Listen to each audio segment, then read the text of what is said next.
একটা অদ্ভুত ঘটনা কল্পনা করুন তো।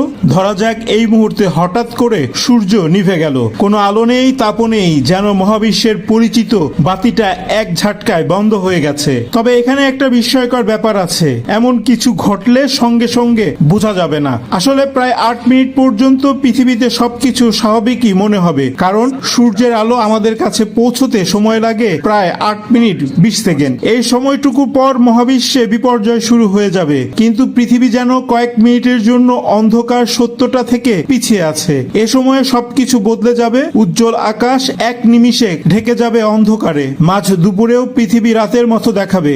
আর তখন ধীরে ধীরে বোঝা যাবে আসল সমস্যা কেবল শুরু হতে চলেছে। 1 ঘন্টার মধ্যে পৃথিবীর তাপমাত্রা নামতে শুরু করবে, খুব দ্রুত নয়, কিন্তু পরিবর্তনটা স্পষ্ট হবে। পৃথিবীর চারপাশে ঘুরতে থাকা অনেক স্যাটেলাইট অস্বাভাবিক আচরণ করতে পারে। যেসব যন্ত্র সরাসরি সূর্যের আলো থেকে শক্তি নেয় সেগুলো কার্যত বন্ধ হয়ে যাবে। এর পাশাপাশি আরো বড় কিছু ঘটবে। সূর্য নেই, তার মানে তার মধ্যাকর্ষণও নেই। তাই পৃথিবী আগের মতো নিজের কক্ষপথে ঘুরবে না, বরং নিজের গতিতে মহাশূন্যের ভেতর দিয়ে সোজা পথে এগিয়ে যাবে। একদিনের মধ্যে গড় তাপমাত্রা প্রায় 17 ডিগ্রি সেলসিয়াসে নেমে যেতে পারে।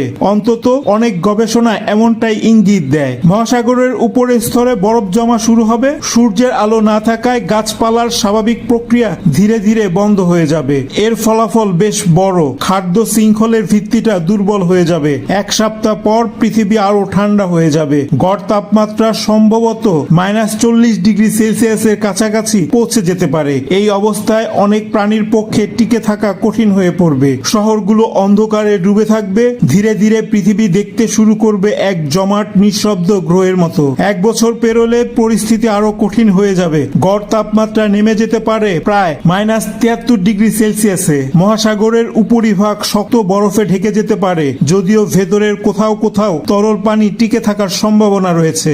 একটা বিষয় এখনো বলা হয়নি, যদি সূর্য সত্যি হঠাৎ করে অদৃশ্য হয়ে যায় তাহলে পুরো সৌরজগতের কাঠামোই বদলে যাবে। গ্রহগুলো আর এটিকে কেন্দ্র করে ঘুরতে পারবে না, তারা নিজেদের গতিতে মহাশূন্যের ভেতরে ছড়িয়ে পড়তে পারে। এক অর্থে পরিচিত সৌরজগৎটা তখন আর থাকবে না। মহাকাশের এমন অদ্ভুত কিন্তু ভাবনার মতো বাস্তব সম্ভাবনা সম্পর্কে আরো জানতে চাইলে চ্যানেলটি সাবস্ক্রাইব করতে পারো।